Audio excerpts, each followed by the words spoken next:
àtibọ̀tán ó béèrè àtibọ̀tán ó béèrè gbogbo ń tá a bá ní nígbà tí Buhari ṣe gbogbo ẹ̀ ń dà mọ́ lónìí ó ń dà mọ́ gbogbo owó tí ó ṣe gbogbo àṣẹ tó lò ó ń dà mọ́ lónìí Yàrá àjọ ń bẹ lórí àṣẹ lọ́lọ́run pè yìí òun wá dà lónìí Àjùmọ̀bí parí 8 òun náà lọ òun wá dà ẹni wàá lóòsì ẹ wá ń tà wá fáwọn ẹ wá ń tà wá dànù níjọ́ tí ìjọ ọ̀dọ̀ mi ṣẹlẹ̀ tó tó kéde àná. Bàbá wa 30 seconds ló kù o bàbá 30 seconds. Pé tí n bá lọ sílé mi mo máa rọ́wà sí ní yídì tí n bá lọ sídì kò sọ fún mi láti jọ látò ní lọ tí n bá tó rọ́wà sí kan nídìí ẹni bàbá mi kọ́ ló bí tí n bá mo kí o bọ́lẹ̀ fún wọn lé ẹ ṣeun gan bàbá wa ẹ ṣe mọ́mí ẹ bá wa gbọ́n sókè lórí TikTok. Ẹ̀rọ mi kọlà ẹ mọ̀ bó àtà kọlà èmi. Àmì lè bẹ́ẹ̀ tó kọlà o àbàmù sọ bẹ́ẹ̀ tó kọlà Yorùbá lè mi là. Kọlà gan Ọlọ́run máa ń gbọ́ ìyá òun ìdá àṣẹ o mọ́mí ẹ bá wa gbóhùn sókè tẹ́ bá wà ń bẹ́ o tẹ́ bá síbẹ̀ ká pẹ́ lómi o mọ́mí ẹ bá wa gbóhùn sókè o tẹ́ bá síbẹ̀ ká ètè pẹ́ lómi màmí àjànà mo mọ̀ pé ẹ̀yin àfi tẹ́ bá wá sórí ṣóòlókù ẹ pòwe owó ní ò ráìtì wọ́n sọ pé wọ́n sáré bíráìbù mi ẹ yẹ kí n dọ́pù mọ́ọ̀mù yẹn.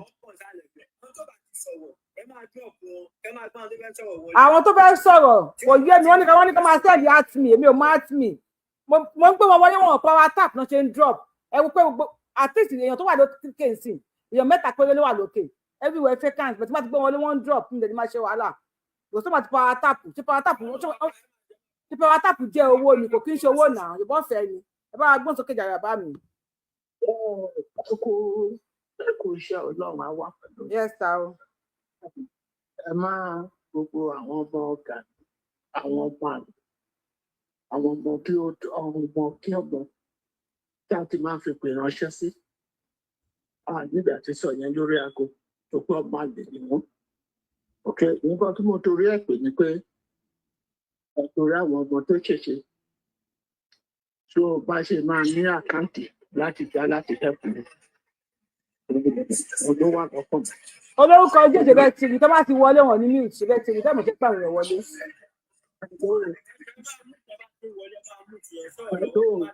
Bàbá mi à ń gbọ́ ní sà. Mo ní bẹ́ẹ̀ ṣe máa open àkáǹtì táwa lè kọ̀tùkù tó bá jẹ́ nàìjíríà ni kẹjẹ ká mọ̀ àjọ́dọ̀ fẹ́ fún àwọn ọbẹ̀ àkànlé máa wò wọ́n. Máa drop wọn ni mo ti drop onítàn. Tá a bá lè jẹ àwọn ọmọ tó ń torí tiwa ó yẹ káwa náà ká mọ nǹkan tá a lè ṣe láti help wọn. Ó dà bàbá mi ẹ ṣeun gan. Ẹ jẹ́ ká mọ̀. Àtọ mo ti gbọ́ sà. Mo fẹ́ play fídíò ìyá wa Olúrẹ̀mí Tinubu tó ní pé kí àwọn èèyàn kó máa lọ ta àkàrà àti dùndú àtẹ̀yìn kúlíkúlí. So máa gba èèyàn 3 tó wà lórí TikTok yẹn wọ́n bá wa sọ bóyá ìṣẹ́jú 2 ká tó gbé ìyá wa Olúrẹ̀mí Tinubu wà tó ń sọ ká tó play ẹ̀. Ẹ bá wa gbọ́n sókè ní ìṣẹ́jú 2 sà 2 minutes sà ẹ ṣeun gan mo dúpẹ́. Ẹ kú ètò máa o. Àjọ ń ṣètò ní ẹ má bínú sí mi mo lọ síbi iṣẹ́ mo pẹ́ dé ní ẹ má bínú. Ẹ wo Ọlọ́run máa wà pẹ̀lú yín o ẹ kújọ́ mẹ́ta torí ó ti tójọ́ mẹ́ta tèmi náà tí mo ti pè sórí ètò. Èyà ṣe. Adẹ̀kú oríire akú ogun àjàyè lágbára Ọlọ́run ọba Ọlọ́run á máa bá wa pẹ̀lú chief ní gbogbo ìgbà Ọlọ́run ní fi chief sílẹ̀ lágbára Ọlọ́run ọba because nígbà tí mo wo àwọn program tẹ́ ti ṣe lẹ́nu iṣẹ́ even àwọn òyìnbó ibi tí mo ti ń ṣiṣẹ́ gan wọ́n ṣàrí pé ní àlàáfíà mi ó yàtọ̀ léni pé bí mo ṣe máa ń ṣiṣẹ́ ó dá yàtọ̀ léni torí pé inú mi ṣáà ń dùn bẹ́ẹ̀ ni mò ń kọrin fọ́mọ Adéyẹmọ ni mò ń ṣàdúrà fún gbogbo yín tẹ́ dúró tilẹ̀ Yorùbá pípọ́ Ọlọ́run ò ní ta gbogbo yín bọ́ Ọlọ́run ò ní já wa bọ́ Ọlọ́run ò ní pè yín ṣubú lágbára Ọlọ́run ọba gbogbo ẹni tó bá ń bínú olóyè Sunday Igboho gbogbo ẹni tó bá ń bínú bàbá yẹn lágbára Ọlọ́run ọmọ máa parẹ́ tìrantìran ni ọmọ máa parẹ́ tọmọtọmọ tàyà wọn máa parẹ́ ni gbogbo ẹni tó bá ti ń sọ̀rọ̀ òdì sólóyè Chief Sunday Igboho gbogbo ẹni tó bá ti ń ṣe tẹ̀m̀bẹ̀lẹ̀kun sólóyè tó ń gbèrò àìdá sólóyè lágbára Ọlọ́run ọba wọ́n máa ṣọ́kú gbogbo wọn máa ṣọ́kú tàyà tọmọ lágbára Ọlọ́run ọba ọlá tóbi Ọlọ́run because ṣe rí àwọn Fúlàní bó ṣe wà yẹn èmi máa ń sọ kó tó di pé Buhari kú gan ni mo ti máa ń sọ pé ní Buhari olórí terrorist ni Buhari but ṣe wá rí àwa Yorùbá ká máa tún dúpẹ́ fún bàbá Tinubu kọ́lọ́run bá fún bàbá yẹn lẹ́mìí gún àtàlàfíà because mo gbọ́ story kan bí kan nípa bàbá Tinubu bó ṣe wà yẹn wọ́n ti fẹ́ pa máa yín láì mọye gbà wọ́n rán aṣọ wọ́n lọ ṣe oògùn wọ́n lọ sa gbogbo fìràkù sí aṣọ aṣọ yẹn ò gbọ́dọ̀ kan bàbá Tinubu lọ́rùn ẹ gbà bẹ́ẹ̀ bàbá dẹ̀ ti mọ̀ wọ́n láṣọ yẹn ò gbọ́dọ̀ kan bàbá yẹn lọ́rùn wọ́n ní bàbá yẹn dẹ̀ wọ aṣọ yẹn bàbá Tinubu wọ aṣọ yẹn ó dẹ̀ lọ bá Ṣẹ̀tìmà bàbá Tinubu lọ bá Ṣẹ̀tìmà yìí pé ní ṣèbáṣọ tán ní pé kóun máa wọ̀ lélẹ́yìí òun lòun ti wọ̀ yìí o níbi occasion kan tí wọ́n lọ ṣe Ṣẹ̀tìmà á sọ òun gan rí pé ní máa yìí àlùjọ̀nú ni Ṣẹ̀tìmà láti máa sọ ní occasion yẹn yìí pé ní wọ́n fẹ́ da àárín òun àti ọ̀gá òun rú wọ́n sọ pé ní ọ̀gá òun ò lè wáṣọ wọ́n fẹ́ kẹ̀yìn ara wọn síra wọn because ó ti mọ̀ because tẹ́ bá wo gbogbo gbàtíṣẹ́ tí máa ń sọ̀rọ̀ ẹ mọ̀ ìpalá bòsí láwọn pípù yìí nínú wọn ò da bí kí bàbá yẹn kú èrò kí bàbá yẹn kú bí bàbá yẹn kú ló máa ń ṣe wọn Ọlọ́run ò dẹ̀ ní gbà fún gbogbo wọn lágbára Ọlọ́run bàbá yẹn ló máa jàkàrà gbogbo wọn àti Ṣẹ̀tìmà ni o àti gbogbo àwọn Fúlàní ni o bàbá Tinubu ló máa jàkàrà gbogbo wọn olóyè Chief Sunday Igboho bọ́lọ́hún ṣe fi orin àánú nígbà tí Buhari kú bọ́lọ́hún ṣe fi orin àánú sẹ́nu Sunday Igboho pé ní Ọlọ́run jẹ́ káwọn gbẹ̀yìn ọ̀tá wọn lágbára Ọlọ́run gbogbo àwọn tó kù lórílẹ̀ yẹ̀pẹ̀ tó sì ń live lórílẹ̀ yẹ̀pẹ̀ náà bí Chief Sunday Igboho bó ṣe máa gbẹ̀yìn gbogbo ọ̀tá ẹ̀ nìyẹn lágbára Ọlọ́run ọba àtẹ̀yìn náà Ọlọ́run mú kí Ọlọ́run wà pẹ̀lú yín àti gbogbo wa náà a máa gbẹ̀yìn ọ̀tá wa lágbára Ọlọ́run ọlá àti tóbi Ọlọ́run ẹ ṣe gidi gan ma. àwọn èèyàn support máa wọn lóòótọ́ ni máa rí sọ mí náà gbọ́ lérè fìbẹ̀ tí rúmọ̀ lè mí rí sí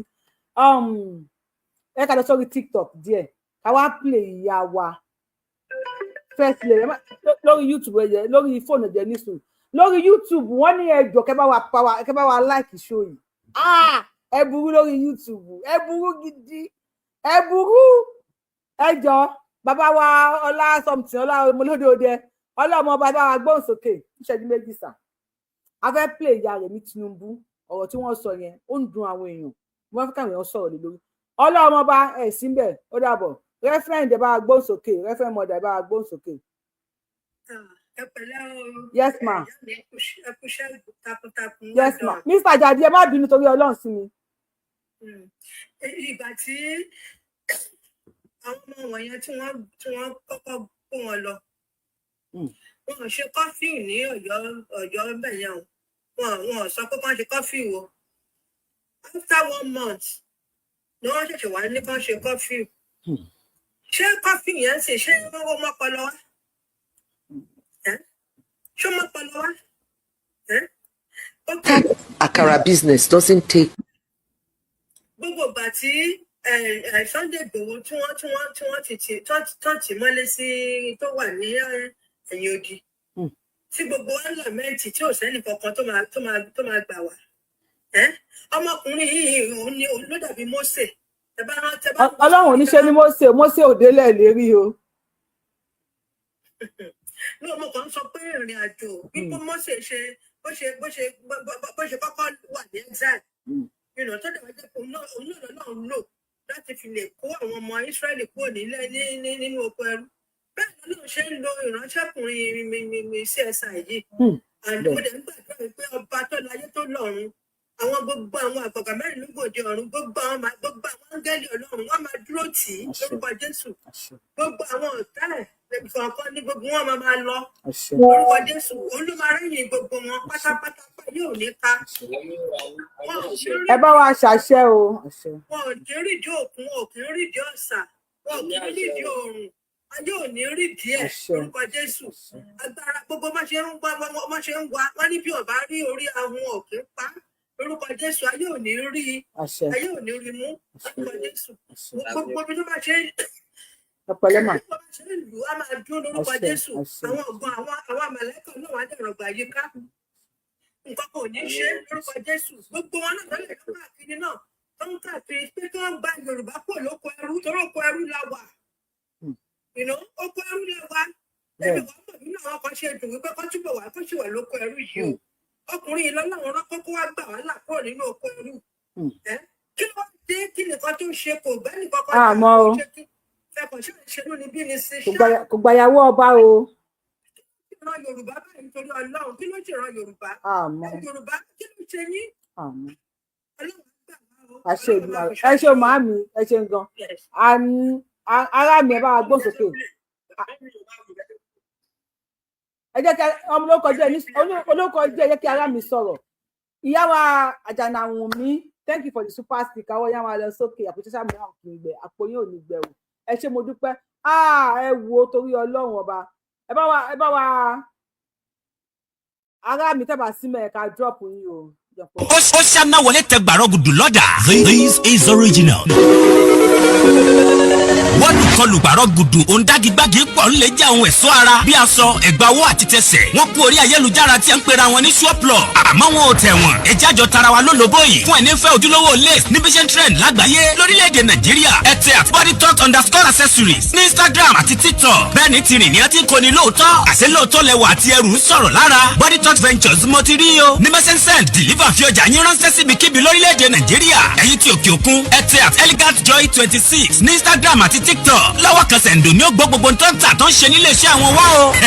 Body Talk Venture àṣírí àwọn tó dá quality mọ̀. Gbogbo aláyẹyẹ lẹ́gbẹ́lẹ́gbẹ́ àti olóríjorí ẹ̀yin ọlọ́jọ́ ayọ̀ bí ọjọ́ ìbí ìgbéyàwó dé òkú àgbà àjọ̀dún ẹgbẹ́ ìṣílẹ̀ àti bẹ́ẹ̀ bẹ́ẹ̀ lọ. Ibi ńlá ti lè rí lace lóríṣìí bíi Swiss lace, dry lace, voile lace, cut lace, polish lace, HOH lace, HKG lace, Austral lace, exclusive babalá luxury kì í gbó kì í ya kòkó júdà. Body Talk ó lọ fún àgán o. Tó ìdórí gold àti jewelries padà ó digbó tèfè. Ẹ wá wo ẹ̀gbà owó tẹ̀sí àti tọrùn. Bó ti wà ní gold ní àṣẹ ní silver. Jewelries tó tẹ̀wọ̀n lélẹ́yìí àṣàdànù sí ń bẹ̀. Kì í bó kì í gbẹ̀dànù. Bẹ́ẹ̀ ṣe ń lò ló ń tẹ̀wọ̀n sí. Látòrí Brazilian jewelries, Dubai twin jewelries, 925 exclusive tó débẹ̀débẹ̀ super original. Ní Body Talk jewelries àti lace. Àyè wà fún kíkọ́ lọ́pọ̀ kúyọ̀kù. Fún alára tó tà. Ẹ fẹ́ bá wọn dòwò pọ̀ lórílẹ̀‐èdè Nàìjíríà. Ẹ kàn sí @bodytalk_accessories ní Instagram àti TikTok. Gbogbo bí ẹ bá wà ní wọ́n fi ọjà ránṣẹ́ sí. Ẹ sáti place order. Ẹ̀yin tòkè òkun ẹ tẹ @elegantjoy26 ní Instagram àti TikTok. Body Talk Venture ìmúra tó ń kán tótó fashion tó gbé fashion pọ̀.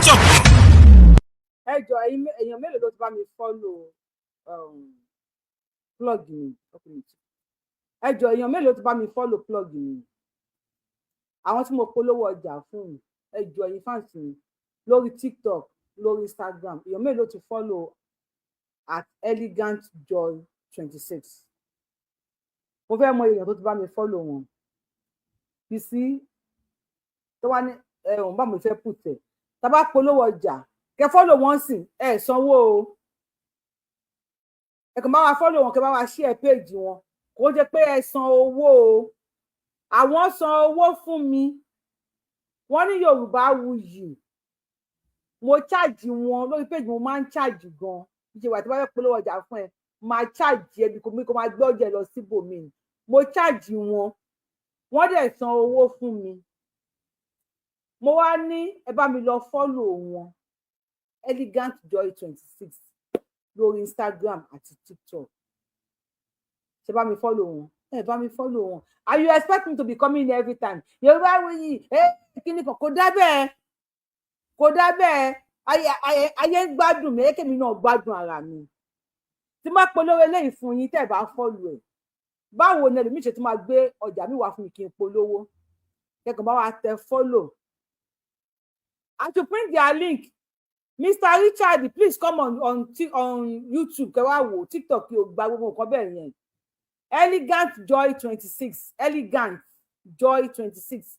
Ẹ wá thank you Mr. Richard. Ẹ jọ̀ọ́ ẹ wá bá mi wò lórí YouTube. Ẹ bá mi follow wọn lórí Instagram. Ẹ gbọ́ mi ò kí n parọ́. She paid me. Wọ́n ní company ní Nàìjíríà, wọ́n ní UK. Ẹ tó bá fẹ́ ra gold, ẹ fẹ́ ra accessory oríṣiríṣi gèlè, aṣọ, ẹ̀gbà ọwọ́, ẹ̀gbà ọrùn. Wọ́n tún ṣe promo tó lórúkọ Yorùbáwùyí torí birthday mi. ẹ tẹ́ bá fẹ́ rà fine ẹ bá wa follow wọn ojoojúmọ́ ni wọ́n ń post àwọn nǹkan oríṣiríṣi tí wọ́n ń tà ẹ lè follow wọn lórí body talk accessories ẹ tẹ́ bá wà Nàìjíríà tẹ́ fẹ́ jẹ́ alára àtúntà tẹ́ fẹ́ máa rà á lọ́pọ̀ kẹ́ tún máa tún tà ẹ follow wọn at body talk accessories ẹ tẹ́ bá fẹ́ tẹ́ wà nílùú òyìnbó they deliver worldwide anywhere tẹ́ bá wà so what else do you want me to do tẹ́ bá bá mi follow wọn ẹ má worry o instead ma fi máa ṣe show máa gba káàdì wọn máa lọ máa pín káàdì yes gbogbo lọ́wọ́ wọn and I have to do the job mi ń parọ́ mi ìdẹ̀ kí má dẹ̀ ń charge má fẹ́ ṣe tó bá fẹ́ polówó ọjà lọ máa charge ẹni so tẹ́yìn fans mi bá lè bá mi follow wọn.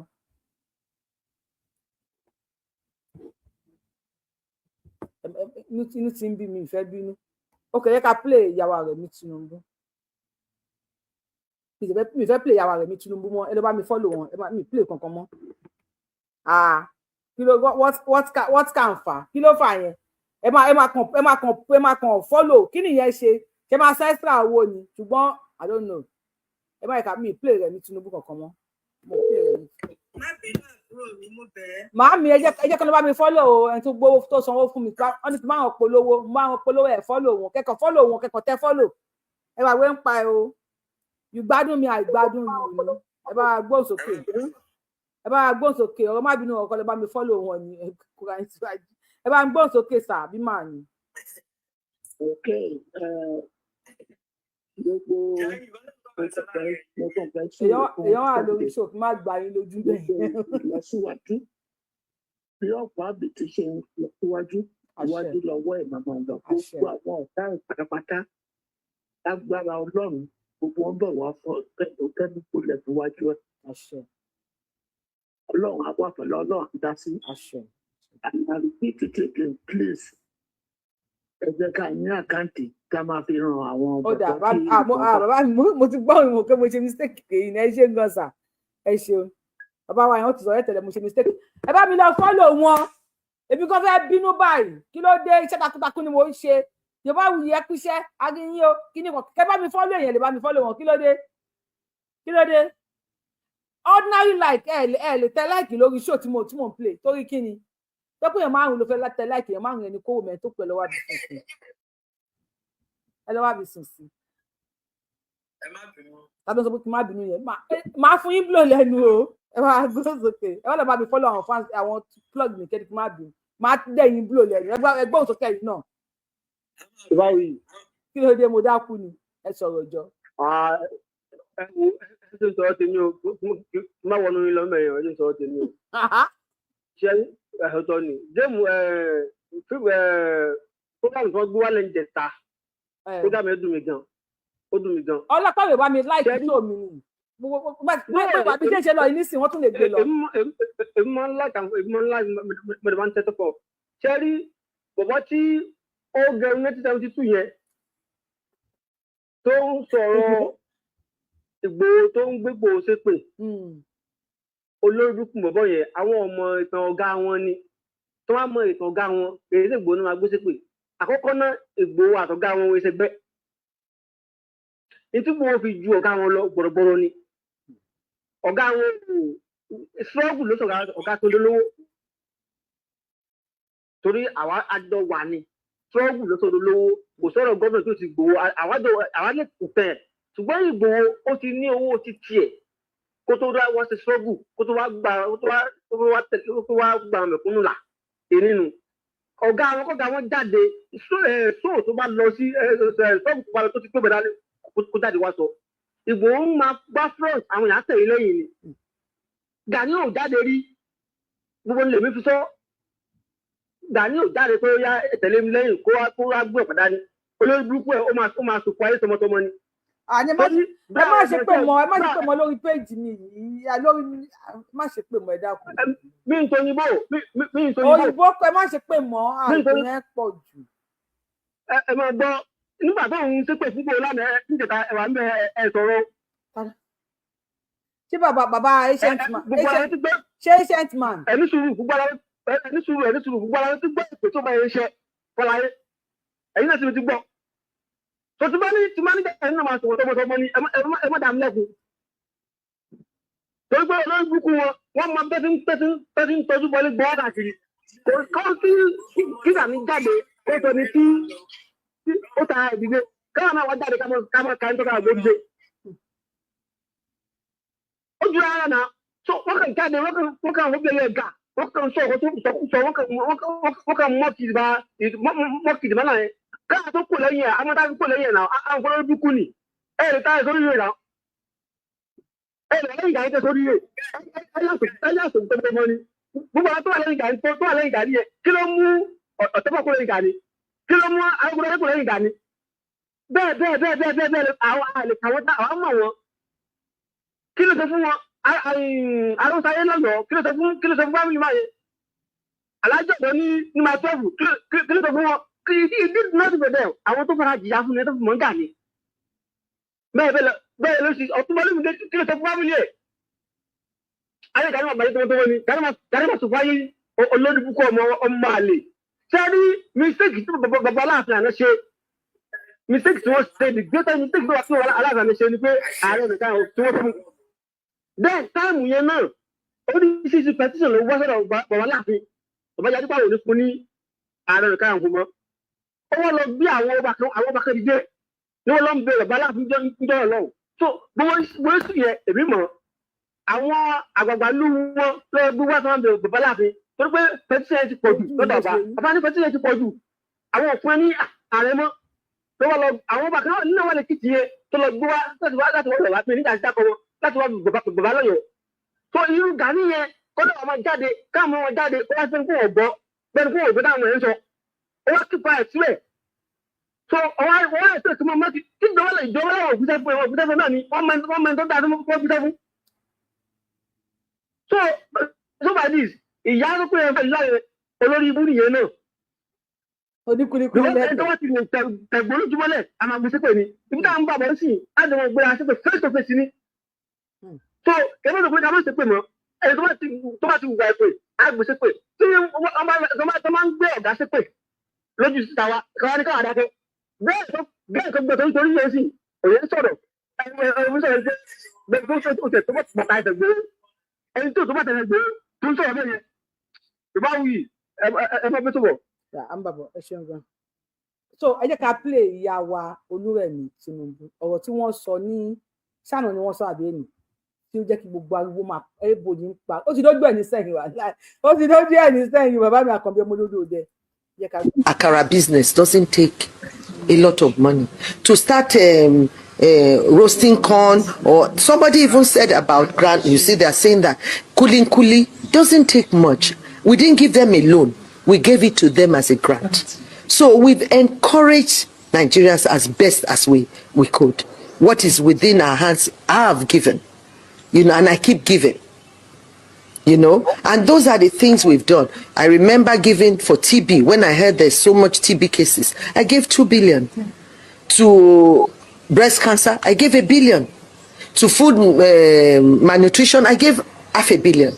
So those are the things we've been doing and making sure we can make sure that whatever this government is trying to do, that it will see the light of the day. The narrative has really changed, has changed to challenge the average man. Whereas the average man is supposed to have hope. So I like the idea that Mr. President said, this is the renewed hope agenda. We have to renew our hope. And that's how we renew our hope, you know, and that's what I have to tell Nigerians. Giving. Bàbá wa Àjàdí ẹ bá wa on mute lórí ọ̀rọ̀ tí ìyàwó rẹ̀ ní Tinubu sọ wọ́n ti ń bú mi ní YouTube wọ́n ní àkàrà àti gàrí àwọn màmá ìyá Yorùbá wì wọ́n ti ń bú mi lórí YouTube lórí ọ̀rọ̀ tí ìyàwó rẹ̀ ní Tinubu sọ yìí pé káwọn èèyàn máa lọ ta àkàrà kó máa lọ ta kúlíkúlí bí dóńkúà bí nǹkan tó tún àgbàdo sísun àgbàdo yíyan. So yẹn la fẹ́ ṣe lọ́wọ́ yìí nísìnyí o. So we have 1 hour to treat that. So tí wọ́n fẹ́ sọ̀rọ̀ nísìnyí ọ̀rọ̀ ìyá wa rẹ̀ ní Tinubu la fẹ́ gbọ́. Tẹ́bà lè mí tẹ̀lé drop ara yẹn dákun torí Ọlọ́run. Ẹ mọ̀ tí wọ́n fẹ́ pò wọlé nísìnyí ọ̀rọ̀ ìyá wa rẹ̀ ní Tinubu. Ẹjọ́ èèyàn wà ẹgbẹ́ èèyàn ńlẹ̀ mà. Ta ló sọ̀rọ̀ ṣé rẹ́fẹ̀ndì ní sùúrù màmí. Ẹ bá gbóhùn sókè. Yeah, Taking bones, okay. Yes, sir. Now, nǹkan tí Rẹ̀mí Tinubu sọ.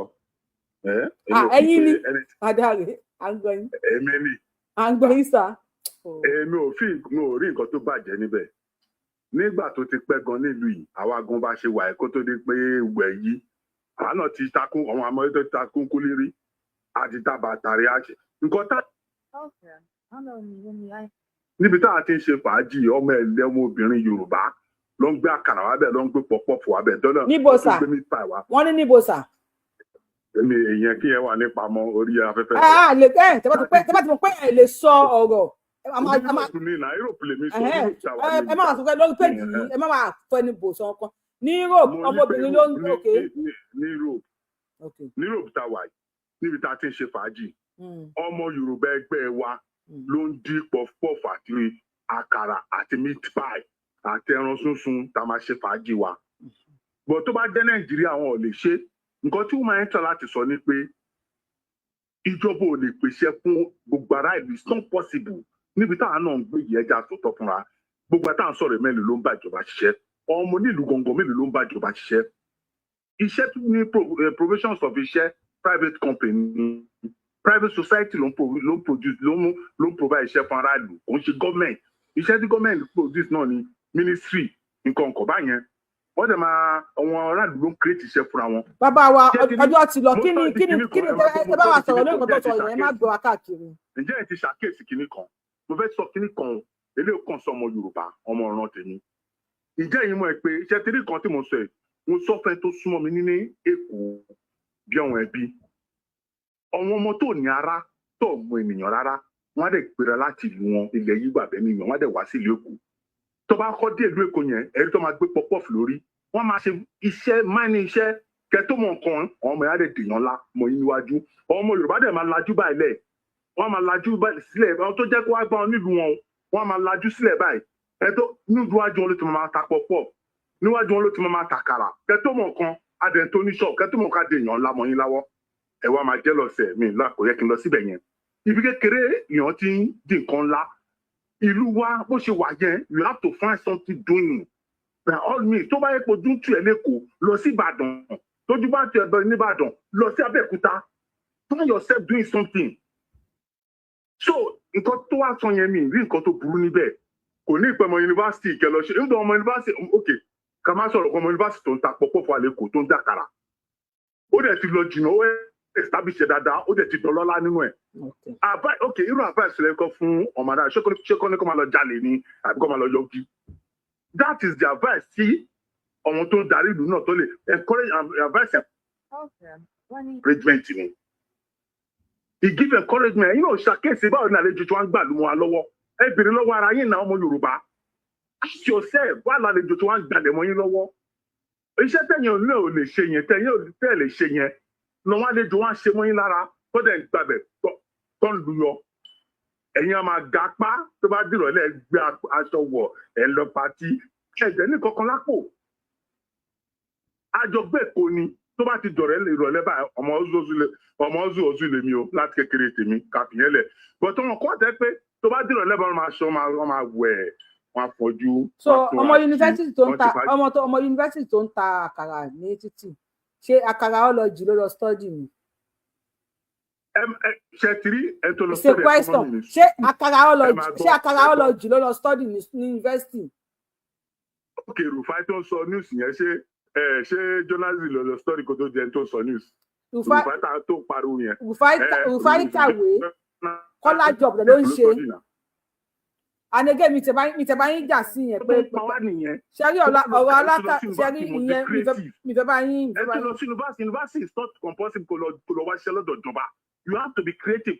University wà fún educational to ó la pẹ́ knowledge. Knowledge yẹn tó fún láti jẹ́ kó lọ wà creative. Kò sí wàhálà. Knowledge yẹn kò ṣe dandan kó lọ ṣiṣẹ́ pẹ̀lú ìjọba àbí kó máa lọ wá ṣe kiri tó bá rí iṣẹ́ be creative on your own.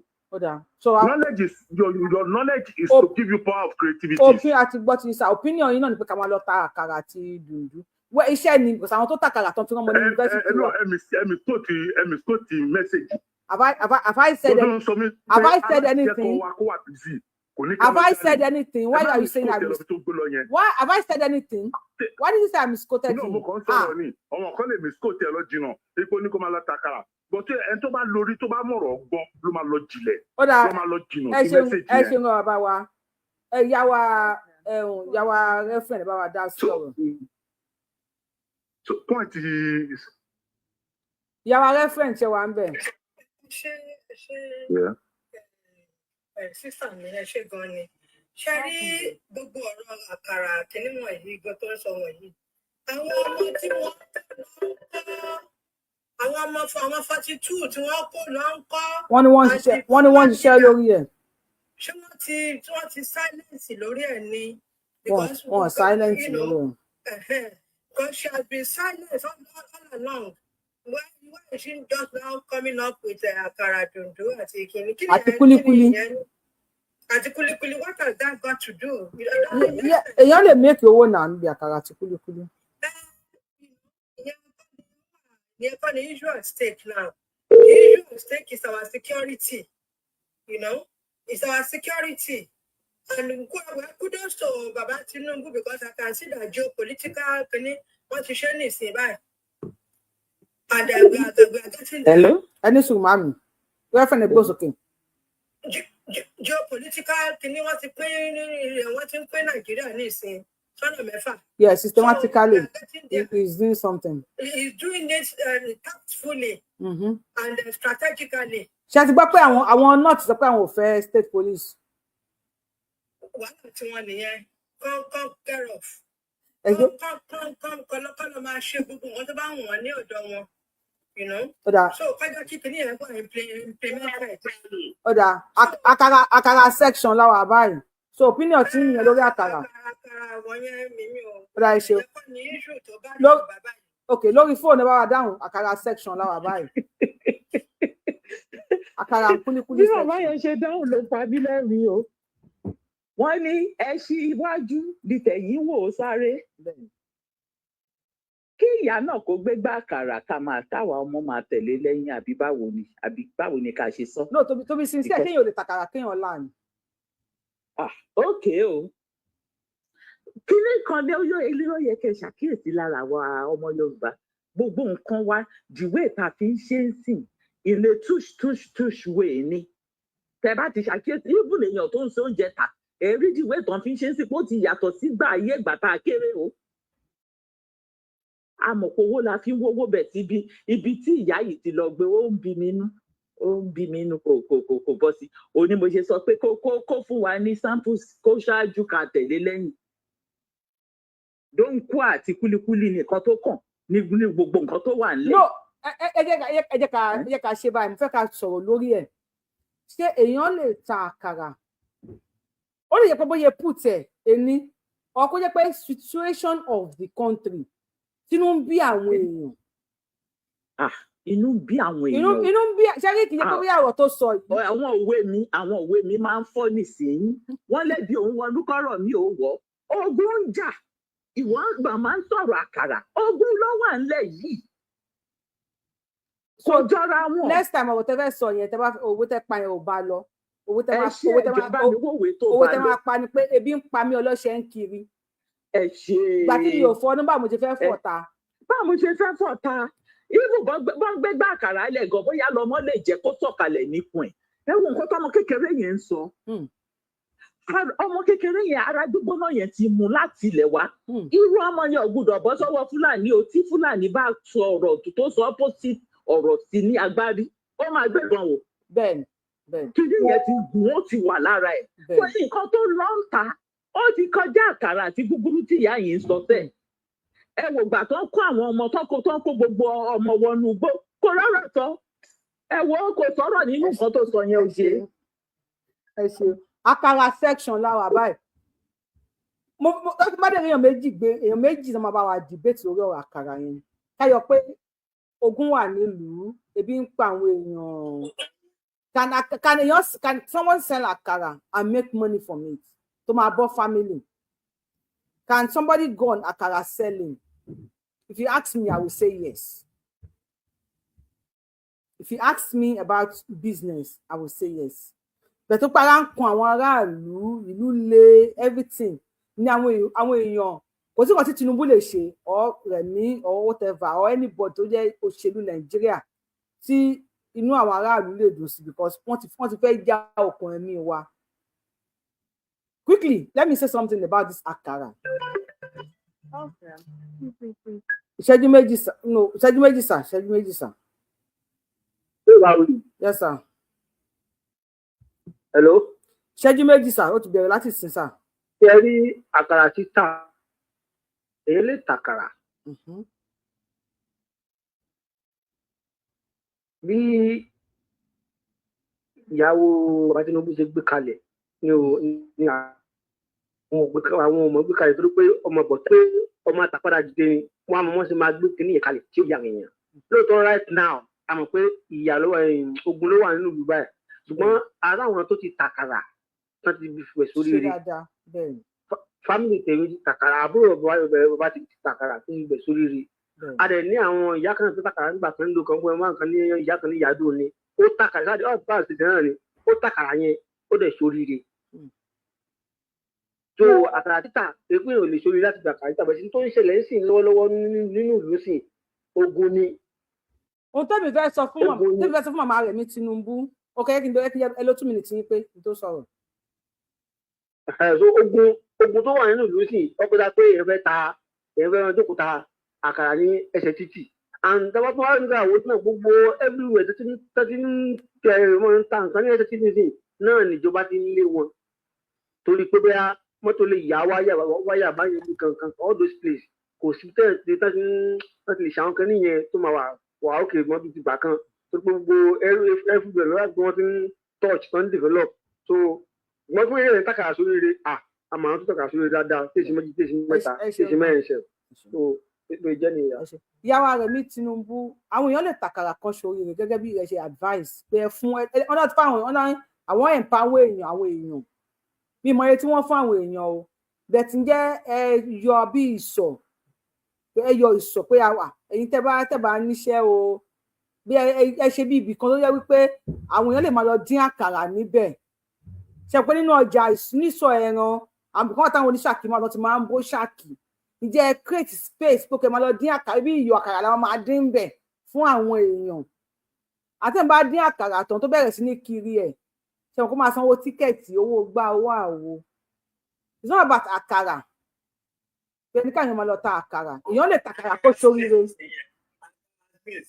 èèyàn lè ta àkàrà kó ṣorí àkàrà kí lẹ́nìkan pè é sàn ní àkàrà ọlọ́jì àbí àkàrà kí náà pè èèyàn lè ta àkàrà kó ṣoríire bẹ̀tínú ń bí àwọn èèyàn sí ìjọba Nàìjíríà because ọkàn ò balẹ̀ ìlú le gbogbo ẹ̀rí bákanbákan bẹ̀tí ẹ provide láti máa ta àkàrà fún wa láti máa agbégbà àkàrà sórí nsìn àkàrà ẹ mo kọ́ o dentan kàṣúdé wọ́n gbé àkàrà wọn gbé lọ ẹni kan máa ta kúlíkúlí a lè ta kúlíkúlí yes it's fine bẹ̀tí àwọn táǹkà sùn ń kọ́ àwọn eré ààbò ìfọ́n máa gbàgbá lórí èèyàn ń kọ́ àwọn tíkẹ́tì àwọn alákàrà máa já ń kọ́ ṣe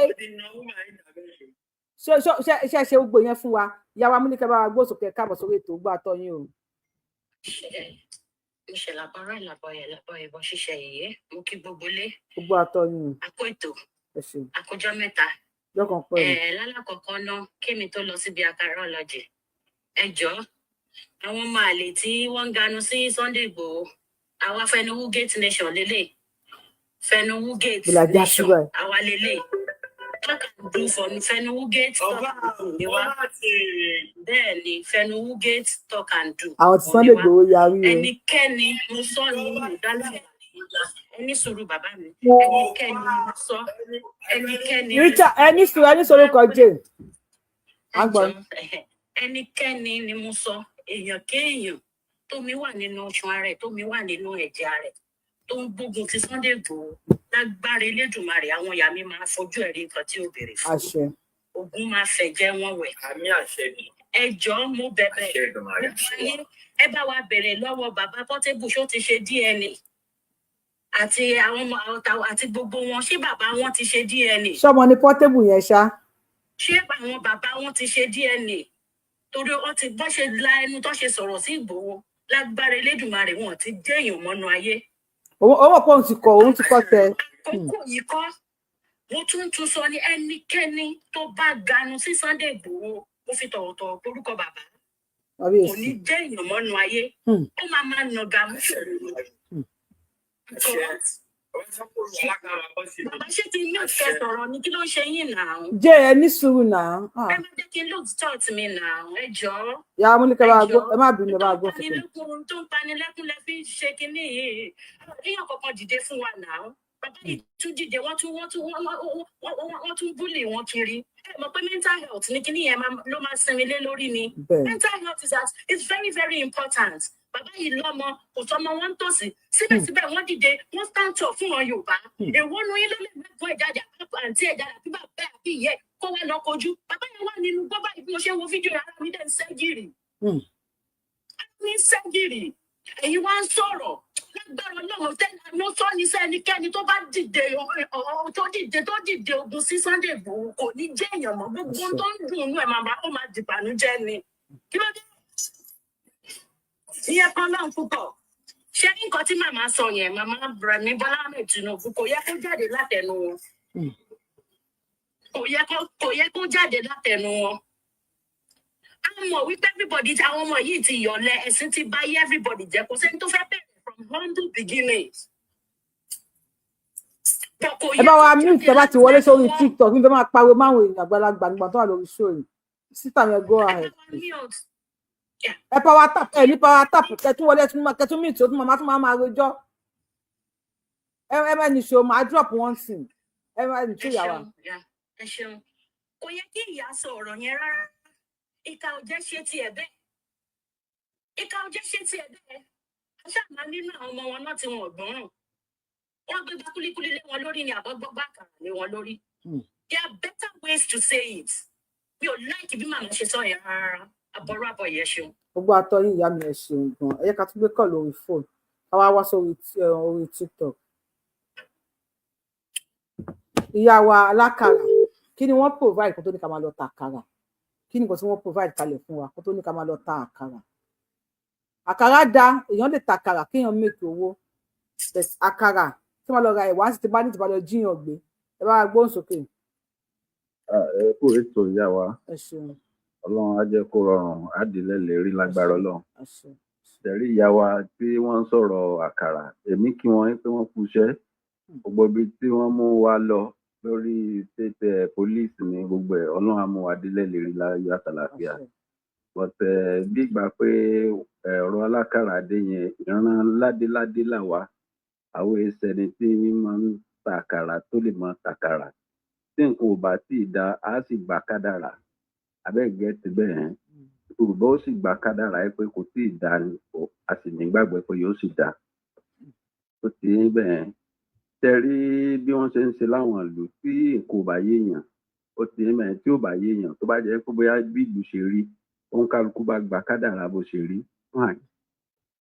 pọ̀ gbogbo á sì nígbàgbọ́ pé nǹkan sì máa yí padà kí wá sọ̀rọ̀ àkàrà ni ó kàn á wá láyé gbogbo tí ń ṣẹlẹ̀ yìí ó ti ń bẹ̀rẹ̀ kì í sọ̀rọ̀ alákàrà dé ní ó kan wá ìlú tí àwọn èèyàn tí wọ́n ń fún àwọn èèyàn wọ́n fún ẹ̀ ń sọ pé ẹ̀ ń empower àwọn èèyàn láti jẹ́ pé bóyá kìíní pé ẹ̀ ń empower àwọn èèyàn tó bá jẹ́ voters card ni ṣé kò ní kárí ni ṣé tó bá jẹ́ voters card ni ẹ bá fẹ́ há ṣé kò ní kárí ẹ̀ máa bẹ́ sí há voters card tó fi máa kan ilé kọ̀ọ̀kan ẹ gbowó sí fún àwọn kan ẹni kí wọn lọ há owó àwọn yẹn wọ́n máa jókòó lé owó ẹdẹ ti bìlíìfì pé wọ́n dẹ̀ ti há owó yẹn náà ni ẹ ti empower àwọn náà ni. ẹ jẹ́ mọ̀ pé nílùú tí gbogbo àwọn ìlú táwa ń wọ̀ káàkiri tá à ń ṣe káàkiri àwọn ọmọ onílùú kì í ṣe gbogbo báwa ṣe ń ṣe nílùú wa náà. àwa lẹ̀ lò bí ẹrú torí ẹrú yìí náà lẹ́tọ̀ọ́ la fi ń sá káàkiri. Ẹ̀tún wa ní ká lọ mọ gbígbá àkàrà. Irọ́ o, àwọn ò ní gbígbá àkàrà o. So ẹ jọ̀ọ́ lórí ti eléyìí táwa ń bá bọ̀ látẹ̀yìnwá. Nítorí àtẹ̀yìnsì kò ń ṣe gbogbo nǹkan náà ní èébú. Abẹ́ẹ̀kẹ́ ti bẹ́ẹ̀ kò ń ṣe gbogbo nǹkan náà lè bú. Ó dàbí wa pé Ìbà Gani ó ti dé stage pé ó ti dóríta kò yé ni mọ́. ó ti yín bẹ́ẹ̀ ó ti dóríta kò yé mi mọ́ látìgbà tí wọ́n ti ń bá fà bọ̀ tí wọ́n ti ń sọ fún tí wọ́n ti ń pè tí wọ́n ti ń pè sákèsì ó dàbí ìgbà pé ó ṣẹ̀ṣẹ̀ wà mọ́ lọ́rùn gan-an báyìí ni ìwá ṣe solution wa ni pé kí wọ́n máa gbé àwọn èèyàn dìde pé ó yẹ ló máa bú olóye nítorí at times èèyàn lè máa wò ó pé ó kì á pé nǹkan tó jẹ́ next thing òun lélẹ̀ kó má jẹ́ next thing ìsìlẹ̀ bí gbà pé èèyàn bá kàn tó ń dá ọ̀ràn kún ọ̀ràn. bẹ́ẹ̀ ni o ìdìmọ̀ tó ń bú olóyè ìdìmọ̀ táwọn èèyàn ńlá ìkí ẹ̀ sí o. ìdìmọ̀ tó bá ṣe ń bú ìdìmọ̀ tó bá ṣe ń rán àwọn ọmọ jáde ìsìlẹ̀ bí gbà pé èèyàn ń dá ọ̀ràn kún ọ̀ràn ni ó dẹ̀ lè má yé wọn because ẹ mọ̀ ìrònú póríṣiríṣi even though bẹ́ẹ̀ bá sọ̀rọ̀ fún president mi pé nǹkan báyìí ó lè wo bẹ́ẹ̀ kó lè gba iṣẹ́ ìsọ yẹn kó jẹ́ pé inú àwọn ọ̀rọ̀ táwọn èèyàn ń sọ. ẹ ṣe gan bàbá torí àsìkò ẹ ṣe gan adúpẹ́ sà. ṣé torí àsìkò ok ó dà. gbogbo yín mo fẹ́ kẹ́ mọ̀ àwọn Fẹnuwu Gate Nation lélẹ̀ talk and do ẹjọ́ ẹ mẹ́rin tó máa dùn yín mọ́ tó bá ti pe bàbá wa ní Fẹnuwu Gate àwọn lélẹ̀. àwọn Fẹnuwu Gate. Fẹnuwu Gate Nation ni wọ́n ṣàgbọ́n ó ṣe ọya oríire ọdẹ o àwọn ọdẹ o Richard bá gbóhùn sókè sà wọ́n ní poor masses to go and sell akara but their children to go to school abroad come back and rule akara seller ọ̀rọ̀ ní bàbá wa yìí sọ Richard bá gbóhùn sókè ẹ kúrò dé àsìkò yọtẹ thank you sir thank you for the community àtẹ̀ṣe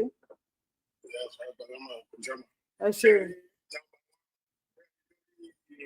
ọ̀rọ̀ bàbá Tinubu yẹn ṣẹ̀rí mo bí pé tíyàwó yẹn bá ń ṣe nǹkan ṣòye yìí tó ń sọ̀rọ̀ ń ta oyè kọ̀ọ̀kan náà bá ń stọ́dẹ̀ pé kò mọ̀ ọ́ sọ àbí wisdom wọn ò tó àbí wisdom wọn ò pé àti bá dá sọ̀rọ̀ understand so there's a lot of time ìyá mi máa ń jẹ́ sọ nǹkan ní ìlú ẹ pé nǹkan tó máa sọ ẹ̀gbọ́n ìyàwó rẹ̀ bí ọ̀rọ̀ yẹ kí ọ̀rọ̀ jáde ìjà ṣé ọmọ Nàìjíríà yọ̀dẹ̀ náà ọmọ bẹ́ẹ̀ ṣe wà ọmọ bẹ́ẹ̀ ṣe ń kówó jẹ ṣé ẹ̀yẹ wá ń sọ fún ọmọ tó gbọ́ strong wọn lọ sí school tí àwọn struggle wọn lè jẹyàn báyé àwọn akẹ́kọ̀ọ́ lọ́mọ tàkàrà ìbẹ́ẹ̀ ìbá ìbẹ́ jẹ́ ìwé nìyẹn sọ ọlọ́run tí sì lè sọ ń ta náà kíyà lọ gba àbáyísà àbáyí tó jáde síta tó lọ bá dáàdà tó máa bá dáàdà tó wọn lè dẹ́kṣọ̀ dáadáa ìpè rọrùn náà sọ báyìí òbí Nàìjíríà ṣe rí ní Nàìjíríà délùkẹ́ ọmọ ìlọ fẹ́ bọ́ so wọn lè sọ nǹkan tó ní mìíràn because ọkọ ń sìn àwa ń wo bàbá pé bàbá ní wisdom pẹ̀lú ọjọ́ orí wọn pé wọ́n ń try wọ́n ń gbìyànjú so ọkọ bàbá tẹ wọ́n lè jẹ́ pẹ̀lú ọ̀rọ̀ sọ that's my advice. ọ̀dà kí ìṣẹ̀bá agbóhùnsókè ẹ ṣeun gan ẹ ṣe kí ìṣẹ̀bá agbóhùnsókè bàbá wa Yomi ẹ máa rẹ́dì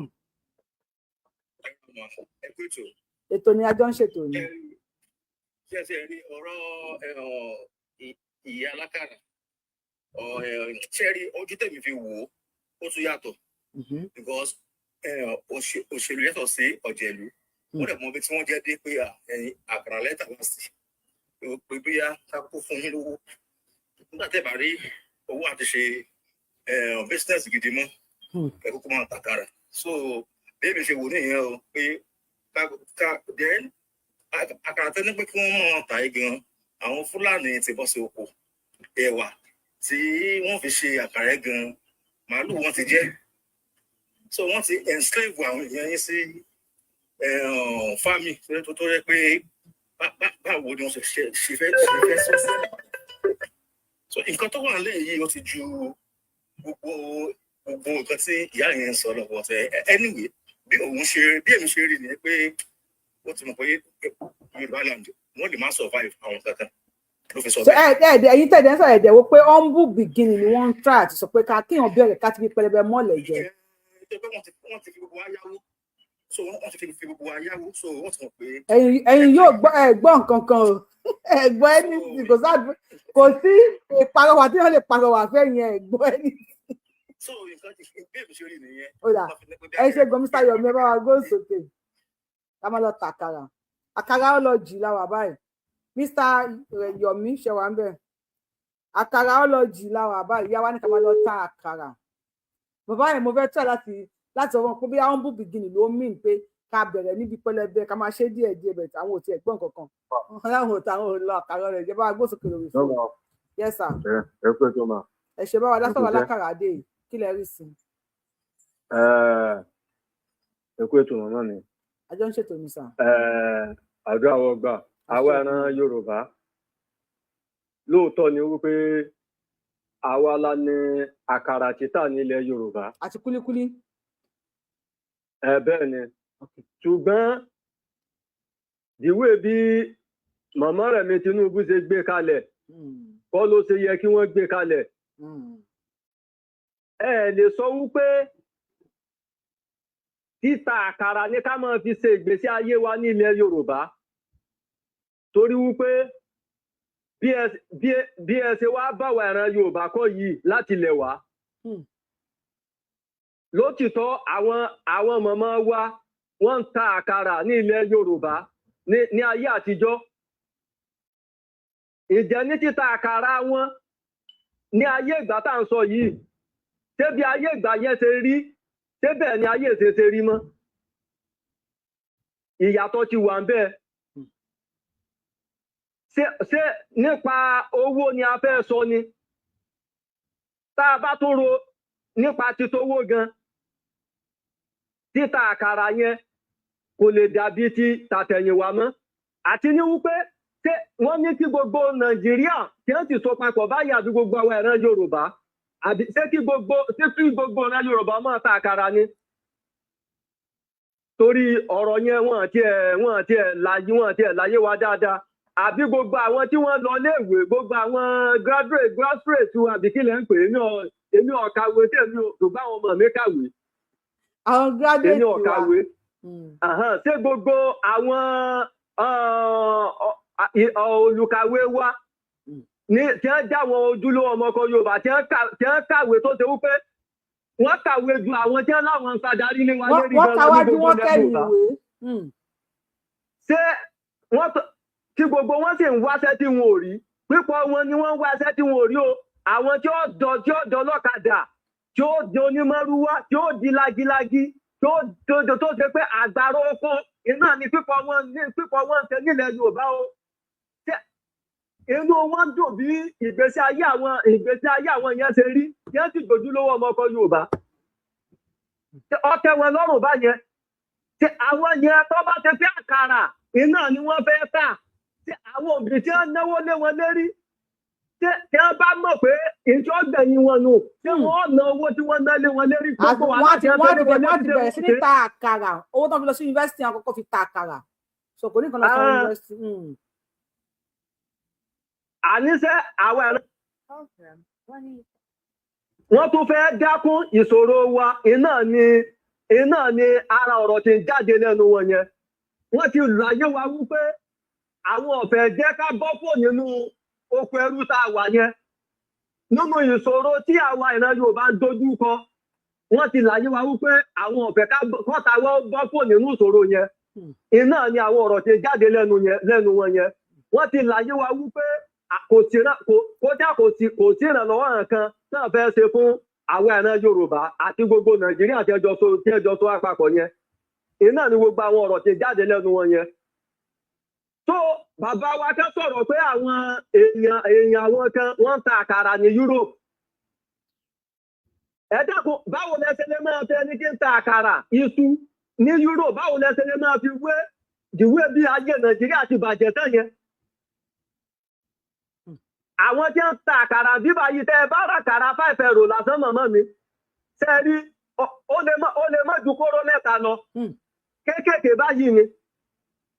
Ẹ wá jẹ́ ká sí 5 euro lọ́nà 100 kéèyàn 100 jọ ra àkàrà 5 euro.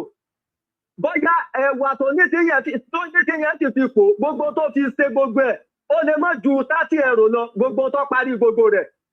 Ẹ wá yọ 30 euro kó nínú 100 euro. Èlò ló kù bọ́ tí yẹn lége nì kó máa tà lójoojúmọ́ báyẹn. Bank manager gan tó lè rí owó tó ní tí yẹn rí ní oṣù. Bàbá wa ẹ bá wa ṣe pàwọ́ àpàkẹ́ bá wa ráǹdì ọ̀. Inú mi dùn pẹ̀lú ọ̀rọ̀ tẹ̀ sọ wípé àwọn ò ní ìrànlọ́wọ́ táwọn ò ṣe fún wa nìyẹn o. Àti ní wípé màmá mi tẹ́rí ẹ dákun ọ̀nà wo ni a fẹ́ gbà débi wípé gbogbo Fúlàní yìí wọ́n fi ní ráàyè wọ ilẹ̀ Yorùbá mọ́. Wọ́n ti nítorí èyí ti bẹ́ẹ̀ wà lórí ṣóyí láti bẹ̀rẹ̀ wọ́n ní Sunday Igboho wọ ààfin Fúlàní so wọ́n ti ní ààfin ilẹ̀ Yorùbá. èyí tó mú mi tí mo fi sọ nǹkan tí mo sọ nìyẹn àwọn Tinubu yìí wọ́n dà wá láàmú báyìí ṣé mọ̀ pé irú ọ̀rọ̀ tí ń jáde lẹ́nu wọn yẹn bẹ́ẹ̀ náà ni nítorí iṣẹ́ sọ yẹn ìtí wọ́n ṣe ni wọ́n sọ yẹn o ìran Fúlàní bòròrò kò sí yàtọ̀ láàrin wọn nǹkan kan náà ni wọ́n àwọn olórí burúkú ọmọ Yorùbá kan àtàwọn ọmọ àlè Fúlàní tí wọ́n ti fẹ́ lẹ̀ Yorùbá tí wọ́n ti gbọ́ Yorùbá àwọn ni wọ́n sọ pé bòròrò yàtọ̀ Fúlàní yàtọ̀ irọ́ ni wọ́n ń pa fún wa o nǹkan kan náà ni gbogbo wọn pátápátá tẹ́ ẹ bá dé gbogbo àwọn dẹ́sàtì yẹn lọ káàkiri gbogbo àwọn Sudan yẹn gbogbo ẹ̀ mọ́ra wọn. Ó dà bàbá wa ẹ ṣeun gan. nǹkan kan náà ni wọ́n. Mr. Yomi bá wa gbóhùn sókè ẹ ṣeun gan bàbá mi God bless you sir. ẹ rà mà. ẹ ṣeun Mr. Yomi ṣe wà ń bẹ̀. tó mo pẹ́ rọ̀ mí tì mí sí Mr. Yomi ayúdẹ bá wa gbóhùn sókè sir. Yes, ẹ bá wa dá sọ́rọ̀ àkàrà yìí àkàrà ọlọ́jì làwà báyìí. Ẹ mọ̀ lórí ẹ ti dojú rú nǹkan gan òyà àwọn kan náà mọ̀ ẹ mọ̀ gbogbo ẹ ti tẹsẹ̀ rú wọn lójú kan òye wọn mọ́ màmá ẹ̀ tó dẹ̀ kó yẹ kó gbogbo ẹnu ẹ̀ dákẹ́ ọ̀tọ̀ ni tó ń sọ ń wò ní kàdé lọ́ máa tàkàrà àìmọye bá àwọn infrastructure iná tó jáná lọ́kọ̀ ẹ̀ máa face iná lásán electricity ó máa create employment dáadáa kó máa sọ fún àyàn pé kọ́ lọ́ máa tàkàrà. Dẹ̀ wọ́n pé humble beginning ló ń try àti sọ fún ká start from humble beginning.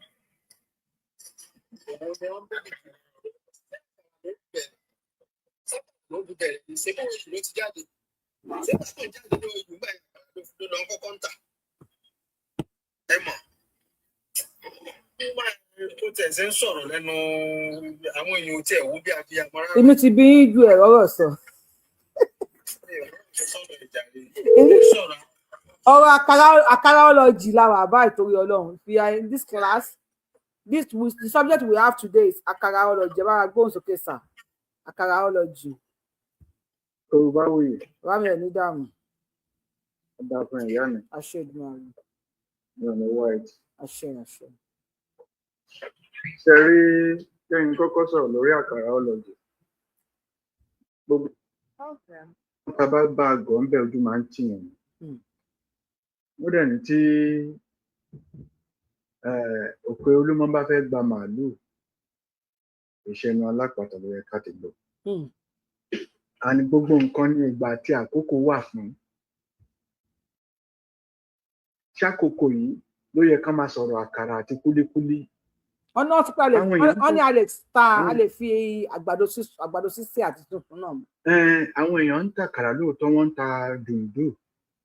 Ṣùgbọ́n nílẹ̀ Nàìjíríà nílẹ̀ Yorùbá ṣàkókò rèé àwa wà l'Amẹ́ríkà ń bí àwọn tó ń ta àkàrà ń bí inú stọ̀ wọ́n ń pè bìkan ní Wàsóbíà ní Texas lọ́dọ̀ tiwa ń bí inú hall ńlá gidi náà ti ń ta àkàrà àti dùndùn bí ẹni tó bá wù ló máa lọ jẹ. Ẹni tó sọ pé wọ́n ń ta àkàrà ní London àbí bí kíbi tó mi mọ́ tó wà tó ní ẹnìkan wọ́n á ń gbàkàrà fáwọn ṣọ́rọ̀ nìyẹn àbí sọ lẹ́nu.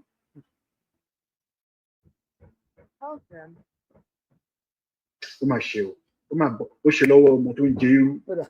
Ẹ ṣe gbọ́ bàbá wa everybody ṣáà ń bínú lálẹ́ ni so ṣé kò sẹ́yìn ọ̀kan tó lè bá wa at least tó lè bá wa sọ ọ̀kan lórí ọ̀rọ̀ yìí everybody ṣáà ń bínú kọ́ lélẹ̀ mo fẹ́ bí alẹ́ rẹ́ni tó máa defend mọ́mì wa Olúrẹ̀mí aya Tinubu bí alẹ́ rẹ́yìn ọ̀kan tó bá wa defend mọ́mì wa Olúrẹ̀mí aya Tinubu wípé ọ̀rọ̀ tí wọ́n sọ nípa àkàrà ọlọ́jì o. Ẹsẹ̀ káàbọ̀ sà. Ẹ kú iṣẹ́ kò ní bàjẹ́ fún mi. Àṣegbè bá dá sọ́rọ̀ àkàrà yìí o. Lọ́hùn ó yẹ ká máa béèrè lọ́wọ́ àwọn olórí tó jẹ́ olórí ilẹ̀ Nàìjíríà tí àbá sì máa sọ òkò pa wọ́n mọ̀ nǹkan tó yẹ kó kù. Ṣé ọ̀kadà ló kù báyìí ní ayé tí a wà tí ìlú le? Security kò sí ìfàtọ́sọ̀ kankan nínú ìlú. Thank you, Luciano. Ìlú tí àwọn lọ ṣèbí nígbà kan àwọn náà sá kúrò Nàìjíríà. Ṣé ìlú tó lọ báwọn ọmọ onílùú ṣe ń ta àkàrà nìyẹn? Because àwọn bóyá owó tó ní ló yí àwọn ń wèrè ni àbí kí la fẹ́ pè é. Àwọn èèyàn ní kò sówó ìlú, kò sí security, kò sí kankan, ẹ̀yin wá rí kán máa ta àkàrà. Ṣé nǹkan tó kù nìyẹn? Ṣé máa yẹ ń ta àkàrà ìlú yìí nìyẹn?